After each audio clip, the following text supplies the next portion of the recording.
बिस्मिल्लाहिर्रहमानिर्रहीम, अस्सलाम वालेकुम। पाकिस्तान में इलेक्शन का चांद नज़र आ गया और इससे पहले एक लंबे अरसे तक बावसूख ज़राए से ये खबरें आती रही कि इलेक्शन नहीं होंगे, लेकिन अब यकसर मामलात और हालात बदल चुके हैं।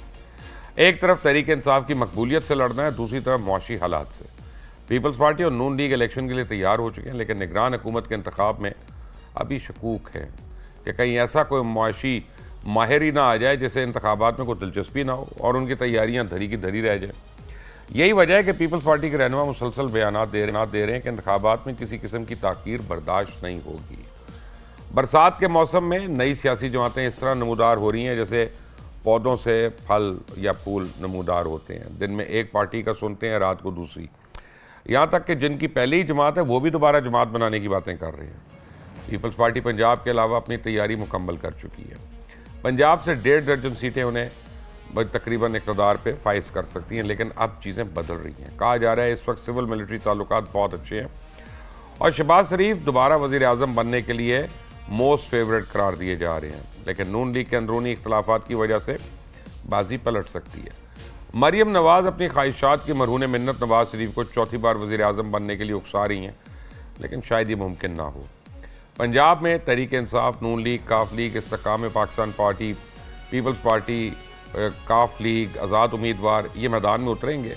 KPK में मौलाना फजल रहमान, परवेज़ खटक की नई पार्टी, दीगर पावर हाउसेस मैदान में उतरेंगे। ये सूरत हाल देख कर ऐसा लग रहा है कि इलेक्शन होने की सूरत में हुकूमत एक चूं चूं का मुरब्बा होगी। कोई भी एक पार्टी ऐसी पोजीशन में नहीं होगी कि अपनी हुकूमत बना सके, लेकिन इन सब के बावजूद बहुत से दिमागों में एक ही सवाल जन्म ले रहा है, क्या इलेक्शन होंगे? अगर किसी माहिर मईशत को निगरान वज़ीर आज़म बनाया गया तो क्या वो इलेक्शन करवाने में दिलचस्पी भी लेगा कि नहीं? सदर ने रिटायर होना है या जाना है, लेकिन शायद वो ना जाए जब तक नई असम्बली नहीं आती। मेरे ख्याल है कानून में इसकी, आइन में इसकी इजाज़त है। चीफ जस्टिस बहरहाल सितंबर में रिटायर हो जाएंगे। पाकिस्तान में ताकत के मराकज़ बदल रहे हैं और बहुत से सियासी सवालात जहनों में उलझन भी पैदा कर रहे हैं। इन सवालात का जवाब देने के लिए हमारे साथ एक इंतहाई अहम मेहमान मौजूद है, लेकिन इनके साथ ही आप भी अपनी उलझन दूर करें। हमारे प्रोग्राम में बज़रिया कॉल आप शिरकत कर सकते हैं। आप देख रहे हैं खरा सच। मैं हूँ वशुल लुकमान, हमारे साथ हैं चौधरी सरवर साहब, चौधरी मोहम्मद सरवर साहब। किसी तारों के मोहताज नहीं। चौधरी साहब अस्सलाम वालेकुम, वेलकम बैक। Thank you. बड़े टाइम पे आप पाकिस्तान आए हैं। जी, मैं हमेशा टाइम पे ही पाकिस्तान आता हूँ। देख लें आप अपने। तो देखें मुबशर भाई, बात यह है कि पहले ये स्पेकुलेशंस थी कि ये जो हुकूमत है 1 साल की या 6 महीने की मुआशी बहरान की वजह से एमरजेंसी लगा के एक्सटेंशन लेगी।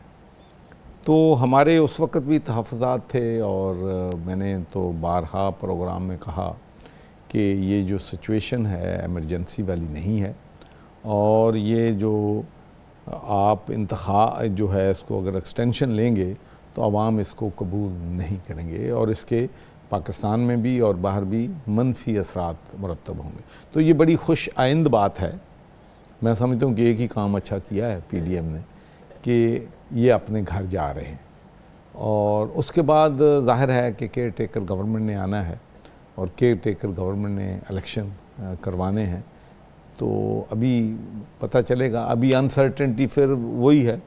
हाँ, प्रॉब्लम हमारा ये है कि पाकिस्तान में हर चीज़ जो है वो गैर यकीनी सूरत हाल बन जाती है, जिससे या बना देते हैं और जिससे पाकिस्तान के मफादात को नुकसान पहुंचता है। किसी भी मुल्क की माशी तरक्की के लिए, सियासी इस्तेहकाम के लिए सर्टेनिटी जो है वो बहुत ज़रूरी है।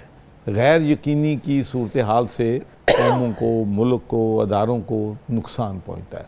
तो आई होप एंड विश कि ये नई हुकूमत जो है वो आएगी और इलेक्शन जो है पाकिस्तान के आइन और कानून के ये तो हो गई अच्छी बातें। आपको मुश्किल बातें भी कर लेते हैं, लेकिन आप भी कॉल कर सकते हैं। नंबर देख लें अपनी स्क्रीन पे। आपकी स्क्रीन पे मैं नंबर्स दे रहा हूँ 042358325590। इस नंबर पे आप कॉल करेंगे, सवाल कर सकते हैं चौधरी सरवर साहब से या कोई भी अपनी राय दे सकते हैं आप। ये आपकी चॉइस है। नंबर देख लें, आपकी स्क्रीन पे चल रहा है। चौधरी साहब, ये सच है कि चौधरी परवेज़ लाई ने बड़ी मिन्नत समाजत की है काफ लीग में आने के लिए? देखिए, मुझे इस बारे में तो कोई ज़्यादा, इसलिए कि मेरी एक आदत है कि मैं जो फैमिली के मामलात हैं जो फैमिली के आप मामला समझे, आज मैंने सच बोल मुबशर आज एक दिन मैंने सच बोल दिया। नहीं मुबशर, मेरी तो सियासत जो है हमेशा ही सच पे है और इसका मुझे नुकसान भी होता है, लेकिन अब कुछ बुढ़ापा है, झूठ बोलना पड़ता है। नहीं झूठ मैं कभी नहीं बोलता, मैं खामोश हो जाता हूँ। अच्छा, बोल कर देते हैं। मैं एक ज़िंदगी में मेरा असूल है कि जो बात मैं सच कहने की, वो देखे ना, जो इस्लाम ने असूल बताया ना जी, वो बड़े सुनहरे असूल हैं कि अगर कोई गलत काम हो रहा है तो उसको ताकत से रोको। मैं इस सवाल ये कर रहा हूं, ये बहुत अहम बात है, ये बहुत अहम बात, बड़ी अहम बात। और अगर आप ताकत से नहीं रोक सकते तो ज़बान से रोकें, तो अगर ज़बान से भी नहीं रोक सकते तो दिल से बुरा जाने। तो आजकल के हालात में दिल से बुराई जाने के बेहतर। चाह रहे हैं कि चौधरी परवेज भाई को आप दिल से बुरा समझते हैं? नहीं, मैं उनको बिल्कुल नहीं दिल से बुरा समझता, लेकिन उनकी यकीनी तौर पर चौधरी शुजा साहब से मीटिंग्स हुई हैं और शाफे साहब ने ऑन द रिकॉर्ड कहा है कि वो अपना पीटीआई छोड़ने के लिए तैयार हैं। तो बाकी, लेकिन चूंकि मैं उनकी जो मीटिंग में मौजूद नहीं था, मुन्नस अलाई मुल्क से बाहर बैठे हैं। वो कहते हैं परवेज अलाई पेन में, मुन्नस अलाई स्पेन में। हाँ जी, ये सारा मीडिया में मैं देख रहा हूँ। अच्छा जुमला वैसे। हाँ जी, लेकिन एक मुश्किल सूरत हाल है। आप ये देखें वैसे चौधरी साहब, मुझे एक बाप की हैसियत से बताएं कि खुदा न खास्ता आप पे किसी किस्म की आजमाइश हो, हर किस्म की होती है, और हर इंसान पे अल्लाह ताला कोई ना कोई उसकी हैसियत के मुताबिक आजमाइशों में पड़े हैं। आदमी जो मर्जी हो, ये तो एक्सपेक्ट करता है ना मेरी औलाद मेरे साथ होगी। ये कितनी तकलीफ दे बात है परवेज लाई के लिए? जी, मैं समझता हूँ कि उन्हें अपनी उनकी तकलीफ़ जो है उनको महसूस यकीनी तौर पर करना चाहिए, और उनके लिए औलाद जो है, मैं तो समझता हूँ कि अगर देखें, अगर आपने मैदान में रहना है तो फिर मुल्क से जो भी बाहर जाता है, मैं तो कभी भी उसको तो अब चौधरी शुजात की कदर हुई है, क्योंकि चौधरी शुजात ने सब कुछ कर दिया, वज़ारत उज़्मा छोड़ दी, भाई को नहीं छोड़ा।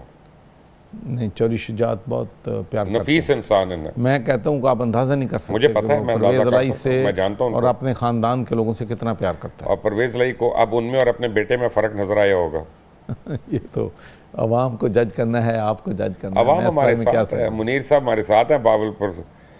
पहले इस्लामाबाद से ले लेते हैं अहमद खान को। जी अहमद, अस्सलाम वालेकुम। अहमद, अस्सलाम वालेकुम। वालेकुम अस्सलाम जनाब अशरफ गुमान साहब, क्या हाल है? मैं अल्लाह का करम, आप सुनाए। चौधरी सरवर साहब कह रहे हैं कि मैं झूठ नहीं बोलता हूँ सियासत में, तो ये जो सियासत में लोग आते हैं ये तो लाइसेंस लेके आते हैं झूठ का। हाँ, वो एक तासुर है। वैसे मैं आपको एक बात बताऊँ, आम तासुर ये ज़रूर है, लेकिन सियासत में जिसको रवादारी कहा जाता है उसको आम आदमी गलत बयानी के तौर पे लेता है, वो भी ज़्यादती है।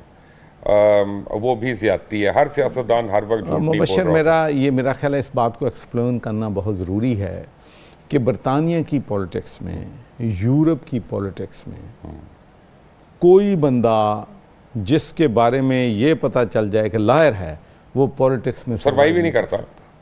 वो सबसे बड़ी बुराई आपने किया। आप अंदाज़ा कर लें कि वहाँ का जो प्राइम मिनिस्टर है, मैं ये जो हमारे दोस्त सुन रहे हैं इस प्रोग्राम को, मैं उन तक ये मैसेज देना चाहता हूँ, ये बहुत ज़रूरी है कि वहाँ पर प्राइम मिनिस्टर ने सिर्फ ये बात कही थी कि मैंने क्रिसमस पे कोविड के दौरान पार्टी नहीं की, और उसको घर जाना पार्टी की थी, उसको सिर्फ एक झूठ पे घर में पार्टी करके घर जाना पड़ा। तो इसलिए मैं समझता हूँ कि हम लोग जिन्होंने बरतानिया में पॉलिटिक्स की है, हमारे लिए हम जिसका झूठ पकड़ते हैं, हमें कहते हैं कि हमें दुनिया का हर इल्ज़ाम लगा दो, हमें लायर ना कहो, हमें झूठा ना कोई कहे। अदीब साहब लाहौर से। जी अदीब, अस्सलाम वालेकुम।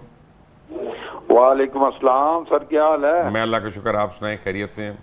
सर इनसे ये पूछे, बाहर तो सियासत की है, ये साहब गवर्नर भी रहे हैं पाकिस्तान में, तो बाहर की तरह कोई इन्होंने निजाम भी कुछ किया है, ये बस देखते हैं और बातें ही करते हैं?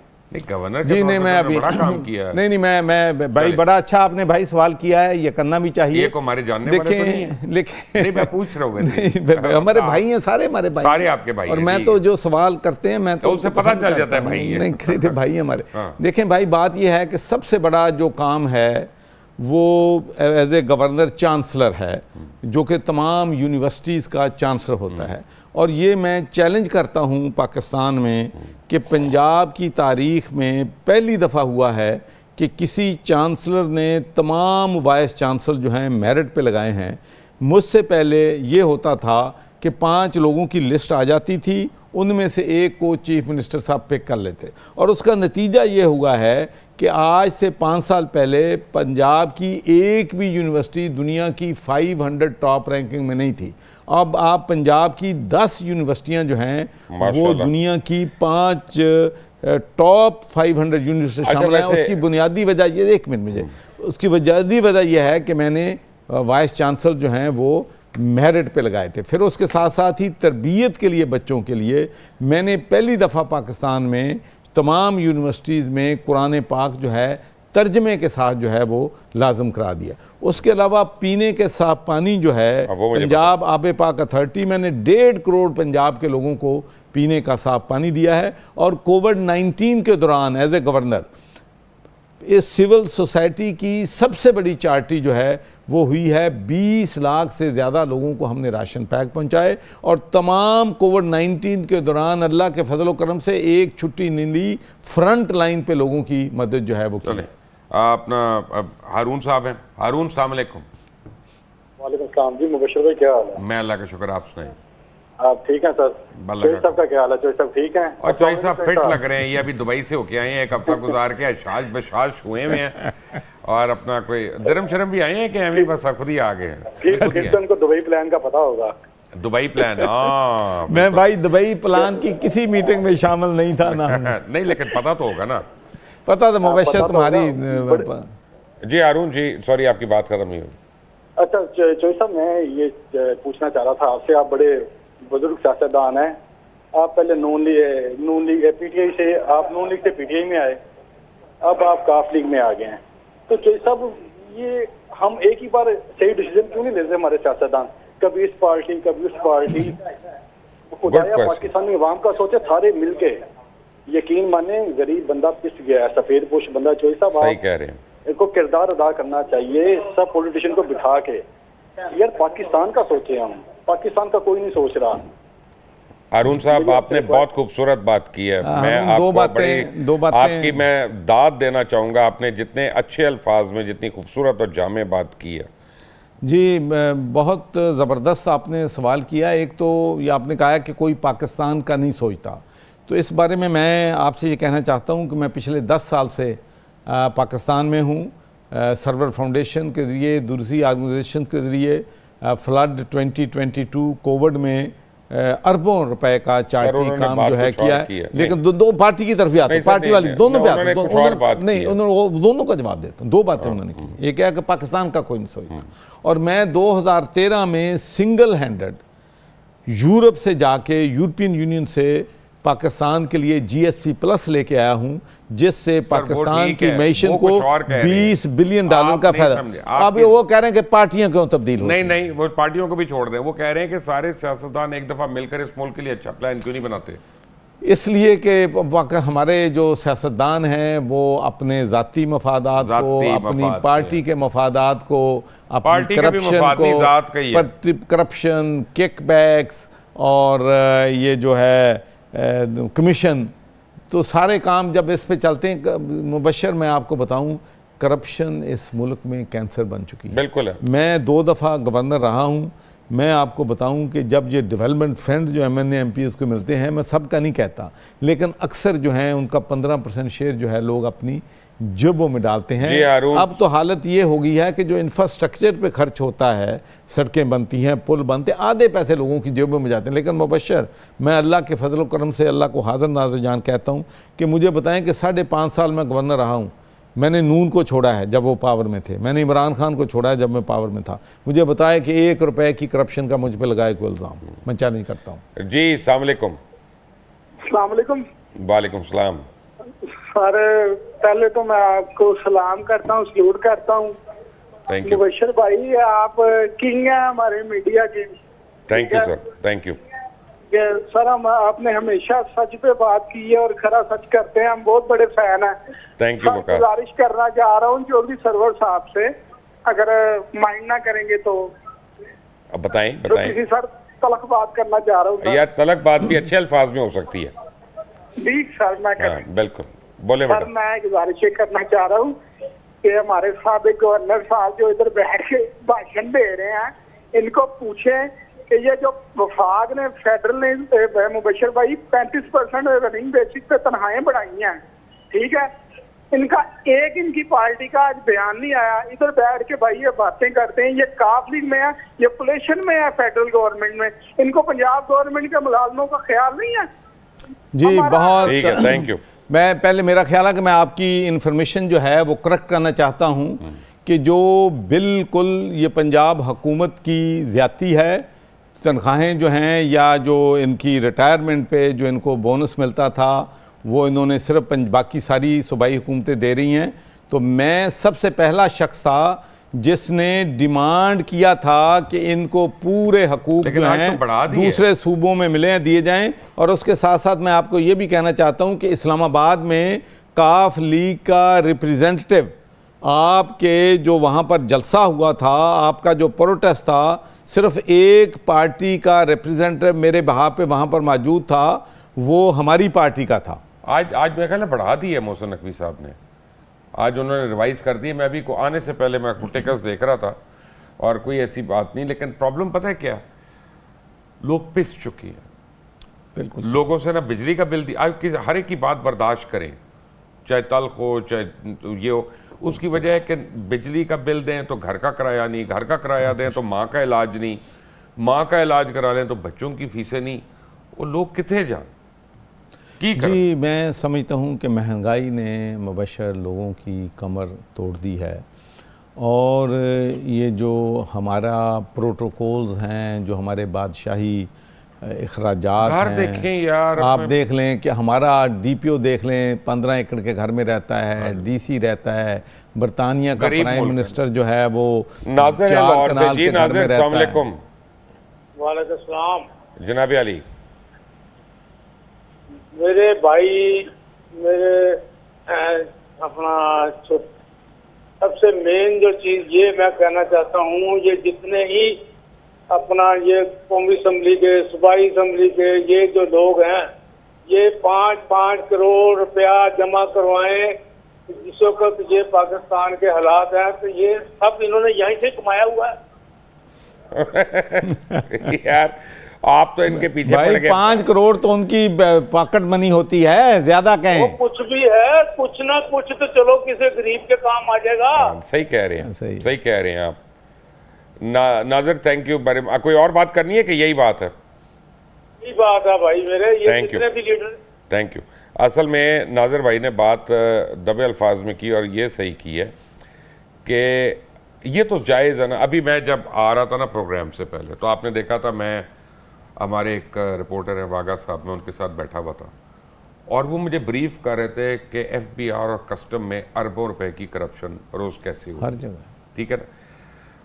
जो हम गरीब आदमी पे टैक्स लगाते हैं, जिसका ये रोना रो रहे हैं, हम कम से कम यार चोर को, चक्के को एक दफ़ा सज़ा तो दे दें, एक को तो फांसी दे दें। देखें, असल मुबशर जो पाकिस्तान के मसाइल की रूट काज है वो अदल इंसाफ और जजा और सज़ा का निज़ाम ना होना है। कौन करेगा? सारे तो आपके दोस्त हैं। मैं आज आपको मैं प्राइम मिनिस्टर बना देता हूँ, फर्ज करें सारे आपके दोस्त हैं, ये आपकी बरादरी के हैं, अब आप फांसी तो नहीं चाड़ेंगे किसी को। नहीं, आप कहेंगे मुबशर यार होती मजबूरी से छट गया हो, छट दे। देखें ना मुबशर, यही तो बीमारी की जड़ है। हाँ। मेरा भाई हो, मेरा बेटा हो, जो गलत काम करता है उसको सजा मिलनी चाहिए। किसको मिली? क्यों नहीं? मुझे बताएं कि बरतानिया में क्या होता है कि अगर आपका भाई भी कत्ल करता है तो वो उसको कहते हैं सजा दो, घर वाले कहते हैं उसको सजा होनी चाहिए। पक गए बरतानिया और जर्मनी भाईजान, ऐसे हमें उधर से वैल्यूज लेके अगर आनी है तो उन पे अमल करें ना। अपनी वैल्यूज जो हैं आपकी यही है कि आप रिश्वत लेते हैं, झूठ बोलते हैं, सड़कों से पैसे खाते हैं, गरीब आदमी मर गया है। सारे सियासतदान माइंड करते हैं माजरत के साथ। मैं तो सारे जमहूरियत एक तरफ और जनरल मुशर्रफ एक तरफ, वो आपसे बेहतर था सारों से। बरल मैं ये तो नहीं कहता, लेकिन मैं ये जरूर कहूँगा कि बदकिस्मती से जो हमारी डेमोक्रेटिक गवर्नमेंट्स हैं, जो डिक्टेटर्स है, उनकी गवर्नेंस जो है ये जमहूरियत वालों से बेहतर थी। जी रावलपिंडी, अस्सलाम वालेकुम। अस्सलाम वालेकुम एजाज साहब, की हाल है, खैरियत है? ना मैं चौधरी साहब को सलाम भी करता हूँ। अस्सलाम वालेकुम। वालेकुम सलाम। जनाब मेरा एक अर्ज ये है कि आप नवाज शरीफ दौर में भी गवर्नर रहे हैं और इमरान खान के दौर में गवर्नर रहे हैं। मेरी बीवी 13 साल हो गया फौत हो गई है, सर्विस के दौरान डेथ हुई है। हाई कोर्ट से भी फैसला आया हुआ है, सुप्रीम कोर्ट से भी। अभी तक सिविल सेक्टर हर एक दौर वाले मुझे फैमिली नहीं कर रहे। मैंने आपको भी दरखास्त लिखी है जब आप गवर्नर थे, आपके सेक्रेटरी क्या नहीं कर रहे हैं? सॉरी, क्या देना था उन्होंने? जी मेरा नाम एजाज अख्तर है, वाइफ का नाम है लेक्चरार नासरा मीर, स्टेट लेक्चरार नासरा मीर। नहीं, उनकी अभी वफात तक कुछ मसला नहीं है। आपका मतलब है कि पेंशन नहीं उनकी हुई शुरू? सर वो उसकी 16-17 साल सर्विस थी। हाई कोर्ट का फैसला आया, सुप्रीम कोर्ट का फैसला आया।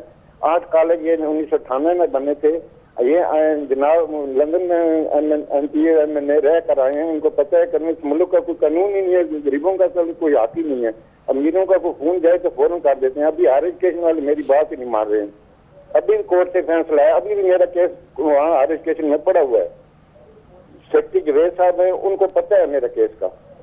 ठीक है, मैं अर्ज करता हूँ आपसे मैं ये गुजारिश करूंगा कि मुबश्शिर लुकमान के ज़रिए अगर उस केस की कुछ डिटेल मुझे भिजवा दें। लेकिन मैं भाई आपसे कहना चाहता हूं कि मेरे ख्याल में मैं जो पिछले 10 सालों में ओवरसीज़ पाकिस्तानियों को अगर किसी दफ्तर से रिलीफ मिला है तो मुझे मेरे दफ्तर से, गवर्नर हाउस से मिला है। और जब मैं गवर्नर नहीं भी हूँ, मैंने यहाँ ग्रांड ओवरसीज़ क्लब बनाया हुआ है।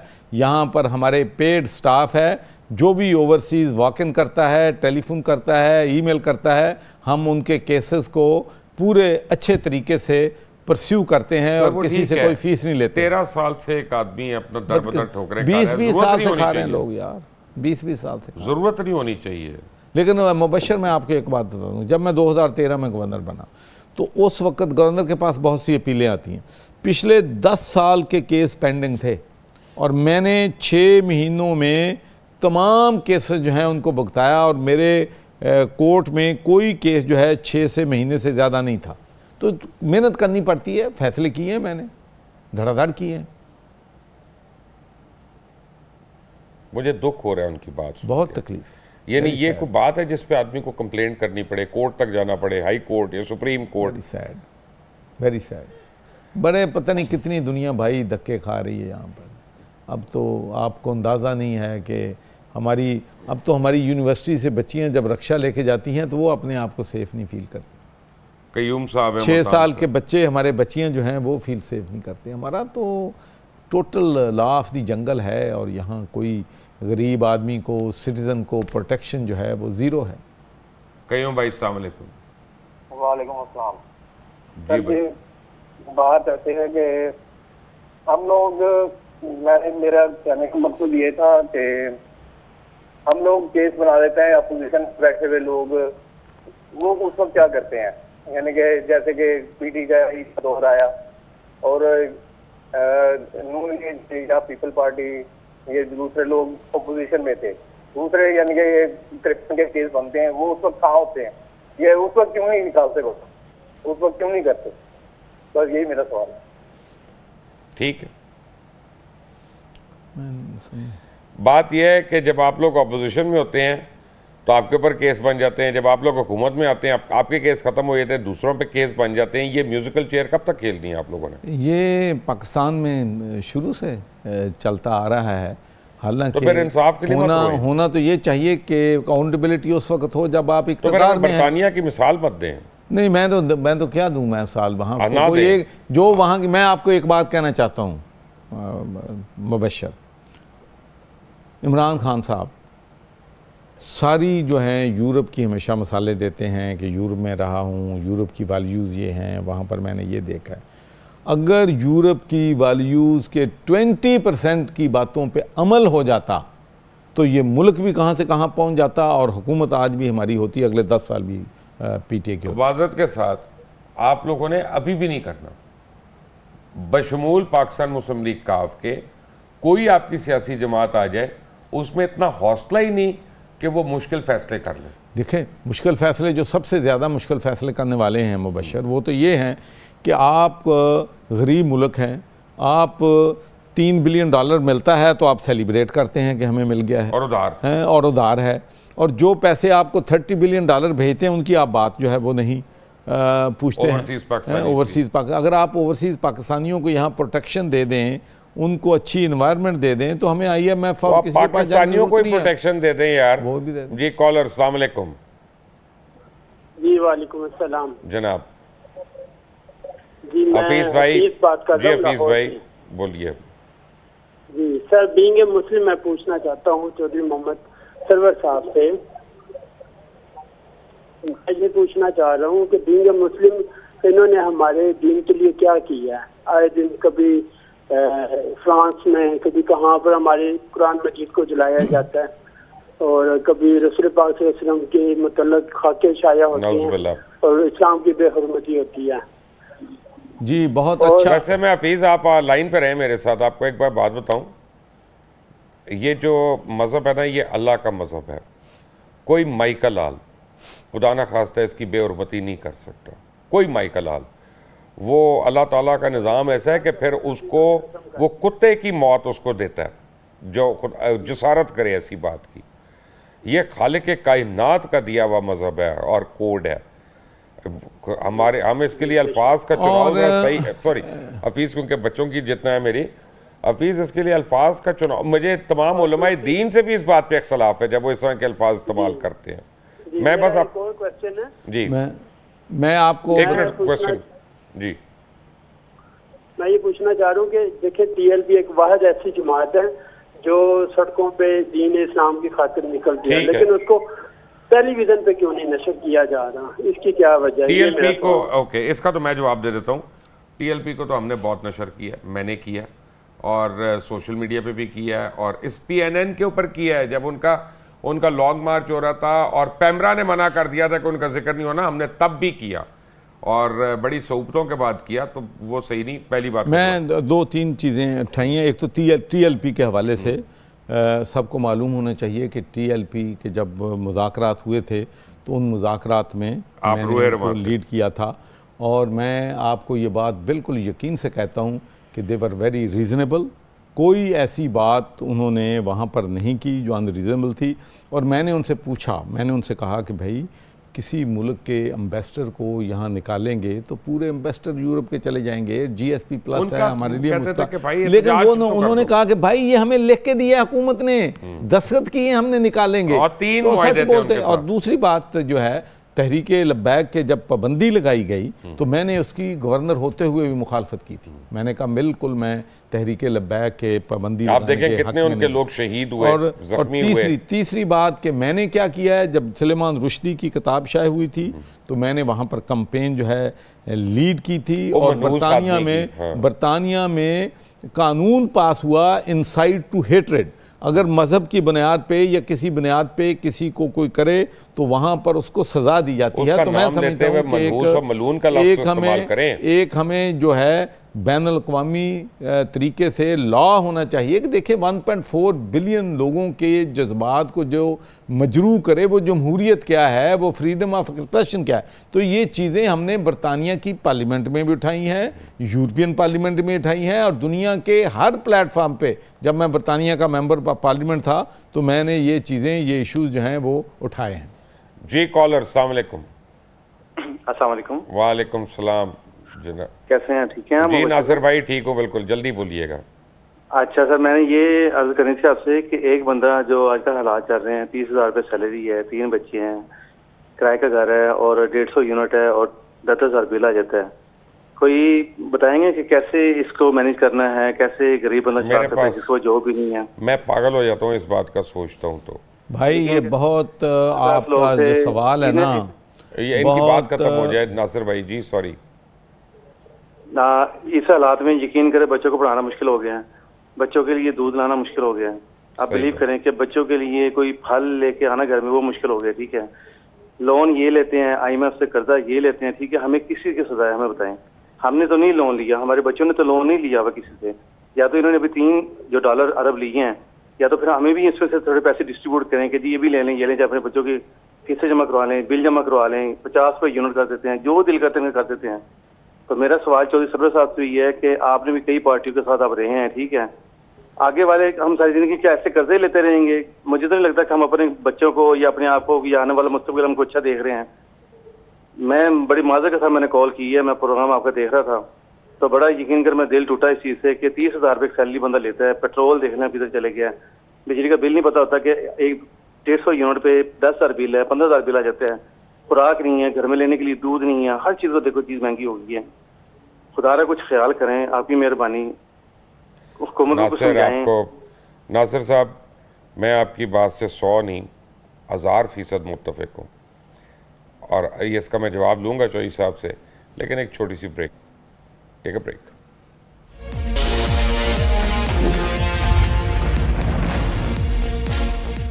Welcome back from the break. Chaudhry साहब, ब्रेक पे जाने से पहले नासिर ने एक सवाल किया था 30,000 रुपये वाला। देखिए जी, मेरे पास टू बी ऑनेस्ट, बल्कि मैं तो कहता हूँ कि किसी के पास भी इस सवाल का जवाब नहीं है सिवाय शर्मिंदगी के, साहे ये तकलीफ़ है लोगों को। और एक बात मुबशर हकीकत ये है कि हमारा मुल्क पाकिस्तान जो कायद-ए-आज़म मोहम्मद अली जिन्नाह और अल्लामा इकबाल के ख्वाबों की ताबीर बना था, ये मुल्क अशराफिया के लिए, अमीर लोगों के लिए, ताकतवर लोगों के लिए, बड़े बड़े ब्यूरोक्रेट्स के लिए, जुडिशरी के लिए, सियासतदान बड़े बड़ों के लिए, अस्करी क़यादत के लिए, सीनियर, उनके लिए तो ये मुल्क जन्नत है।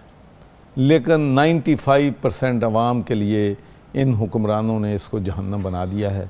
2 वक्त की रोटी लोगों के पास नहीं है, लोगों के पास अपने बच्चों की फ़ीस देने के लिए पैसा नहीं है, लोग अपना सब कुछ बेच के अपने बच्चे को अगर तालीम भी दिलवा लेते हैं तो उसके बाद मुलाजमतें नहीं हैं। तो ये मुल्क गरीबों ने कुर्बानी दी है, अशराफिया ने आज तक कुर्बानी नहीं दी। और मैं आपको ये बात यकीन से कहता हूँ कि जितना पैसा यहाँ पर बड़े लोगों के पास, अशराफिया के पास है, सिर्फ यूएई में पाकिस्तानियों ने एक साल में $10.8 बिलियन वहाँ पर उन्होंने ये जायदादें ख़रीदी हैं। और अब बाकी अगर ममालिक देख लें तो आप अंदाज़ा कर लें कि तो कितना पैसा मुल्क से बाहर जा रहा है। बाहर है उसको तो पाकिस्तान में इलेक्शन लड़ने की इजाज़त ही नहीं होनी चाहिए। हैं जी, जिस पाकिस्तानी की जायदाद बाहर है उसको तो पाकिस्तान में इलेक्शन लड़ने बिल्कुल, मैं तो कहता हूँ, मैं भी कुर्बानी देने के लिए तैयार हूँ। मैं तो कहता हूँ कि जिसका इंटरेस्ट बाहर है उसको सियासत में नहीं आना चाहिए। या तो ओवरसीज पाकिस्तानियों को वोट की इजाज़त दो। नहीं, ओवरसीज पाकिस्तानियों को वोट, हमारी यही प्रॉब्लम मुबशर प्रॉब्लम यह है कि जो वोट की बात बार बार करते हैं सारे, मैं एक प्रिंसिपल बात कर रहा हूँ कि अगर उनका हक नहीं मानते तो जो यहाँ से पैसा लेके बाहर जाते हैं उनका हक क्यों मान रहे हैं? मुझे ये बताएं कि सारा ये जितना लोग पैसा यहाँ से कमाते हैं वो समझते हैं कि हमारा पैसा जो है मुल्क से बाहर सेफ है, और सही कहते हैं। मुझे बताएं कि आज से 15 साल पहले जो मैं इस मुल्क में पैसे लेके आया था उस वक्त 105 रुपए का डॉलर था, अब 300 का है। 1/3 मेरी जो है वो रह गई है। तो भाई यहाँ इसीलिए ये लोग बाहर फ़ौरन पैसा कमाते हैं, बाहर भेज जाते हैं, इनका पैसा वहाँ डबल हो रहा है रुपए के साथ। सादकाबाद से अजमल साहब हैं। जी अजमल, अस्सलाम वालेकुम। सलाम सर। वालेकुम सलाम। चौक साहब से सलाम वालेकुम। चौक साहब वाकसाम, क्या हाल है चौक साहब? अल्लाह का शुक्र है, मेहरबानी। और भी पूछ लो कुछ ऐसा। मैं अजमल सादकाबाद हूँ, हाफिज कॉलोनी का नाम है, हाफिज टाउन, कच्ची आबादी, सादकाबाद। जी अजमल भाई, जिला रहीमियात। जी जिला रहीमियात। पानी का मसला है सर, पानी का कुछ इंतजाम कर दे उधर, हमें दुआएं देंगे, गरीब आदमी है, 200-300 घर तो मुश्किल आबादी है। सादकाबाद, हाफिज टाउन, कच्ची आबादी, नेतकरस्तिन कॉलोनी। इंशाल्लाह पानी पे लोग कर रहे हैं जी, इंशाल्लाह किसी चैरिटेबल ऑर्गेनाइजेशन से करेंगे। आपका मैं नोट कर रहा हूँ, आपका जो एड्रेस है, पानी बहुत बड़ा इशू है जी पाकिस्तान का। मैं किसी को रिक्वेस्ट करता हूँ इंशाल्लाह इस पे, ये तो हम कर सकते हैं, इसके लिए हमें किसी हुकूमत को कहने की ज़रूरत नहीं है। बहुत ऑर्गेनाइजेशंस हैं ये कर रही हैं और उनमें हम कर सकते हैं। जो ये सब प्रॉब्लम ये है, आप ये लोगों की टोन देख रहे हैं कि लोग कितने शरीफ हैं, नफीस हैं, अभी भी वो पानी की बातें करें, महंगाई की बातें करें, सियासतदानों को बुरा भला नहीं कह रहे। यानी इतनी रवायत है हमारे यहाँ। लेकिन मैं समझता हूँ कि आज सच्ची बात है कि मैं इस प्रोग्राम में सवाल जवाब सुन के कि इतनी तकलीफ़ में होने के बावजूद अखलाकियात जिसके बारे में हम कहते हैं कि पाकिस्तान में तबाह हो गई है, तो मैंने तो आज जो यहाँ पर अखलाकियात देखी है, मुझे तो एज ए पाकिस्तानी आज बहुत खुशी हुई बड़े अखलाक कि लोग टू द पॉइंट क्वेश्चन कर रहे हैं और जेन्युइन क्वेश्चन वो पूछ रहे हैं और कोई शराफत का दामन नहीं हाथ से छोड़ रहा। इस्लामाबाद असद, अस्सलाम वालेकुम। जी अस्सलाम वालेकुम सर, कैसे हैं? मैं अल्लाह का शुक्र, आप सुनाएं। अस्सलाम वालेकुम सर। वक्साम जी। चौधरी सर, मैं आपके इलाके से ही हूँ, की महल से बिलोंग करता हूँ। अच्छा, मेहरबानी। माशाल्लाह आप बहुत अच्छा काम कर रहे हैं इलाके के लिए। थोड़ा सा वहाँ पे इब्राहिम हॉस्पिटल है, शायद उसको आप अगर देखें तो वो शायद किसी यतीम बच्चों की प्रॉपर्टी है, उस पर थोड़ा सा गौर कीजिएगा कभी टाइम मिला तो। एक मिनट, कहना क्या चाहते हैं? डेफिनेटली अगर कोई ऐसा इशू है तो सख्ती के साथ डील करें। क्या आपका ख्याल है कि यतीमों की प्रॉपर्टी पे कब्जा हुआ है? बस वहाँ पे है कुछ वो इशू बने हुए हैं, वो जो सब देखेंगे इंशाल्लाह ताला मैटर को सॉल्व करवा। जय साहब क्या देखेंगे? पहले मैं कुछ ऐसा भी एक बात कहना चाहता हूँ, but thank you Asad, thank you. जय साहब इसको तो जरूर देखें, इसको तो मैं आपसे फॉलो अप करूंगा, लेकिन ये भी हमारी बदकिस्मती है ना कि तो वहाँ पर हमारा स्कूल है, सर्वर फाउंडेशन स्कूल, माशाल्लाह 1100 बच्चे वहाँ पढ़ते हैं, और फिर जाना में हमारा हॉस्पिटल है जहाँ पर लाखों मरीज जो हैं हर साल हम माशाल्लाह। वो जो कब्जे की बात हो रही है ना, उस पे रहे, उस पे जी मैं बिल्कुल उसका नोटिस लूंगा जी, उसका एक्शन लेंगे वो। और जिसका दिल करता है कब्जे की जमीन पे या मस्जिद बना देता है या अस्पताल बना देता है, और फिर वो कहता है कि गिरा के दिखाओ, नहीं इसका करेंगे। ये कितनी घटिया बात है। यानी नहीं प्लीज़ आप मुझे अपना मुबश्शिर को देना अपना नंबर भी, ताकि मैं फिर आपसे रब्ता भी कर लूँगा टेलीफोन पे। ठीक है जी। और आबिद खान, अस्सलाम वालेकुम। वालेकुम सलाम जी भाई। सर भाईजान क्या हाल है आपके? ठीक है अल्हम्दुलिल्लाह। बड़ी देर से ट्राई कर रहा हूँ, आज मिल ही गया नंबर आपका। बड़ी अच्छी बात है, ये तो हमारी खुशकिस्मती जी। मैं हमारी बहुत खुशकिस्मती है कि आज नंबर आपका मिल गया। मैं असल में देखिए 75 साल हो गए पाकिस्तान को बने, आज तक किसी सियासतदान ने कुछ नहीं किया, सिर्फ अपना ही काम किया। बिल्कुल दुरुस्त। मैं ये जो कुछ कॉल है ना, अगर हमारे जो सिपा सलार है हाफिज आसम मुनीर साहब, हेलो जी जी मैं सुन रहा हूँ, और मैं चुप इसलिए हो गया था ताकि वो भी सुन लें। उनकी सरपरस्ती में मैं इंशाल्लाह ये जो कुछ कॉल है ना, ये तोड़ सकता हूँ सिर्फ सुबह पंजाब से। आपका मतलब है आपके पास कोई ऐसी इकोनॉमिक स्कीम है जो प्लान है जिसकी वजह से आप? हाँ जी, बहुत ज्यादा प्लान है मेरे पास। अगर आप मुझे मुलाकात का टाइम दे दें तो आपसे बैठ के मैं हाफिज साहब से तो मुलाकात का टाइम मैं भी नहीं ले सकता, तो मैं आपको अपने से मुलाकात का टाइम दे सकता हूँ, और तो कुछ नहीं। नहीं आप मुबश्शिर साहब से बात कर रहा हूँ मैं। ठीक है जी, मैं आप अपना नंबर आपका आ गया है, मैं कोशिश करता हूँ, मैं वादा नहीं कर रहा, मैं कोशिश करता हूँ आपसे मैं मुलाकात करूँगा इंशाल्लाह। थैंक यू आबिद साहब।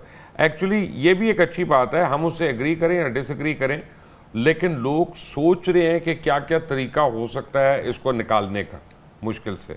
ये भी तो एक मुस्बत सोच है। कोई रॉकेट साइंस है मुल्क को मुश्किल से निकालना? मुझे ये बताएं कि ये जो मैंने कोई 60-70 जो CEO हैं मल्टीनेशनल कंपनीज़ के और रियल स्टेट के लोग हैं, उनसे मीटिंग की है, और जिस मुल्क में एक मरला ज़मीन जो है 5-5 करोड़ रुपए की बिकती हो, तो वो रियल स्टेट वाले लोग कहते हैं कि 2 लाख एकड़ से पूरे पाकिस्तान का कर्जा उतर सकता है, चाहे वो कलर कहार के पहाड़ उनको दे दें, चाहे उनको जो है वो इस्लामाबाद के पहाड़ दे दें, या यहाँ पर जो अपना रावी अर्बन जो है यहाँ पर 1 लाख एकड़ इकट्ठा कर रहे हैं। असल भाई बात ये है, सुने भाईजान, सुने असल इशू क्या है भाईजान, पहले सुने इशू क्या है भाईजान। 30 लाख एकड़ की ज़मीन लेता है हमारा डेवलपर, और उसको 5 और 10 करोड़ में बेचता है, और फिर पैसा बाहर के लोग यहाँ खरीदते हैं, वो पैसा यहाँ से मुल्क से बाहर ले जाता है। भाई ये लूट खसूट की जो माहौल है, ये जब तक ख़त्म नहीं होगा मुल्क नहीं आगे बढ़ सकता। ये करप्शन, ये किकबैक्स, ये अपने जो है रातों रात अमीर लोग जिस तरीके से बनते हैं। मासूमियत नाल गल कर रहे हो, एक गल मैं दसो, हंसी खत्म करनी है ਤੁਸੀਂ ਲੋਕ ਹੀ ਕਰਨੀ ਹੈ ਨਾ ਜਿਹੜੀ ਹਕੂਮਤ ਨੇ ਕਹਿੰਦੇ ਅਸੀਂ ਤਾਂ ਕੋਸ਼ਿਸ਼ ਕੀਤੀ, ਅਸੀਂ ਪਹਿਲੇ ਨਾਲ ਵੀ ਲੜ ਕੇ ਨਿਕਲ ਗਏ, ਦੂਏ ਨਾਲ ਵੀ ਲੜ ਕੇ ਨਿਕਲ ਗਏ, ਅਸੀਂ ਕਰੀਏ ਕੀ ਨਹੀਂ ਸੁਣਦੇ। ਚਲੋ ਆਪਣਾ ਸਾਰੇ ਆਪਣਾ ਖੁਸ਼, ਨਿਆਣੇ ਖੁਸ਼, ਆਪਣਾ ਕੀ ਕਰੀਏ। ਤੁਹਾਡਾ ਜ਼ਿਆਦਾ ਅਸਰ ਹੈ ਜਿਹੜੇ ਮੀਡੀਆ ਤੇ ਬੈਠੇ ਹੋ ਤੁਸੀਂ। ਚਲੋ ਦੇਖਦੇ ਹਾਂ Ashraf you have a bigger role. Karachi वाले की कहते हैं जी। कराची, अस्सलाम वालेकुम। अशरफ साहब अस्सलाम वालेकुम। वालेकुम सलाम। जी भैया। जी वालेकुम अस्सलाम। सर आपका ये प्रोग्राम देख के बड़ी खुशी हुई है मुझे, एक बहुत अच्छा क्या नाम है आप वो प्रोग्राम कर रहे हैं।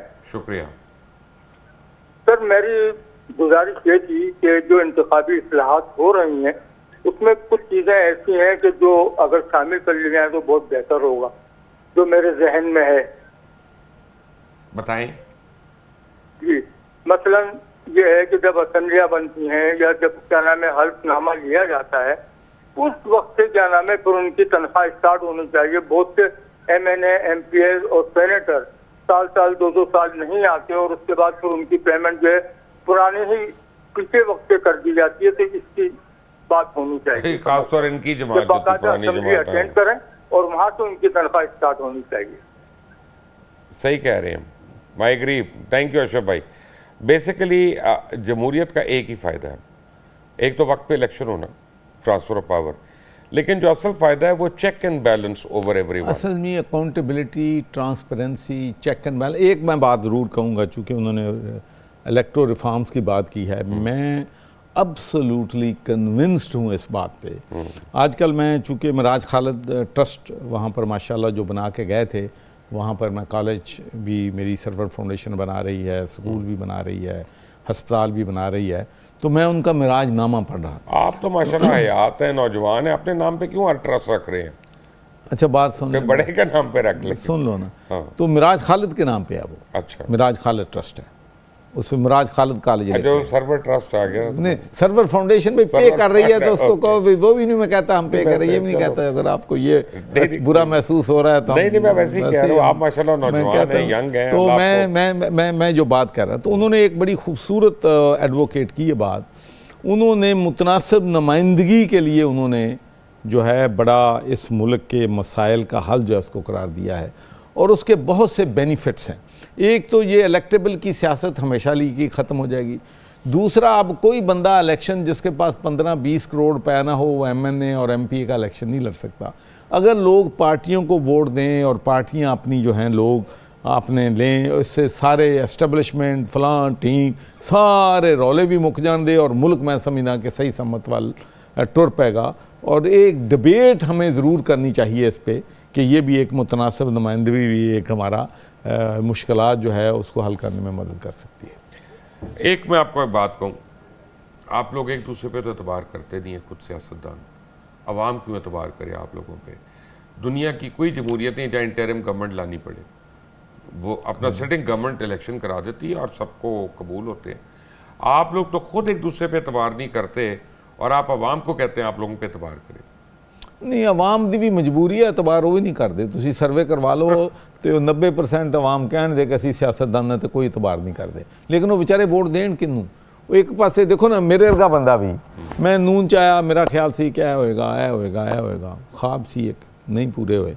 फिर हमने सोचा कि भाई अब तो हमने कायदे आज़म का पाकिस्तान बनाना है, नया पाकिस्तान बनाना है, 1 करोड़ लोगों को नौकरियाँ देनी हैं, 50 लाख घर लेने हैं, पुलिस रिफॉर्म करनी है, जो है सूबा जनूबी पंजाब को सूबा बनाना है, ये करना है, वो करना है।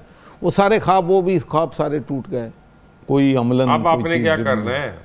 अब हम क्या करेंगे? इलेक्शन में जाएंगे, जो भी होगा फिर देखेंगे। नहीं, लेकिन अब इरादा क्या करने का? इरादा हमारा यही है कि हम तो किसी हुकूमत के साथ जो है उनको कोशिश करेंगे कि राह रास्त पे आएँ। ये करप्शन जो है इसके लिए हम कोशिश करें कि ज़ीरो टॉलरेंस। उसमें मुबशर एक इशू है, पाकिस्तान में एक वकील से पूछते हैं तो वो कहता है कि गवर्नर का जॉब जो है सर्विसेज ऑफ पाकिस्तान में नहीं आता। दूसरे से पूछते हैं कि वह कहते हैं आना है। तीसरे से पूछते हैं कि कानून तो कोई नहीं, जज दी मर्जी है, जो दिल करदा थोड़ा फैसला। 2 साल नहीं हुए आपको? नहीं, मेरे 2 साल नहीं हुए, तो इसलिए मैं अभी इसमें, लेकिन इलेक्शन इंशाल्लाह कोर्ट से इस पे गाइडेंस क्यों नहीं ले लेते? गाइडेंस हमने लेने की कोशिश किया, उन्होंने कहा कहते गाइडेंस उदों ही आनी है जो पेपर जमा कराओगे तो उदों फैसला होगा। यानी ताड़े पैसे खर्च कराएंगे। चौधरी मोहम्मद सरवर, बहुत बहुत शुक्रिया आपका। ये के कल भी है। कि सियासतदान हमें कहते हैं हमारे पे एतबार करो, खुद एक दूसरे पे एतबार नहीं करते, इंटरिम गवर्नमेंट लानी पड़ती है, तब ये इलेक्शन होते हैं। ये तो इलेक्शन तक नहीं करा सकते, ये मुल्क कैसे चलाएंगे, सोचने की बात है। अंटिल द नेक्स्ट टाइम, अल्लाह हाफ़िज़।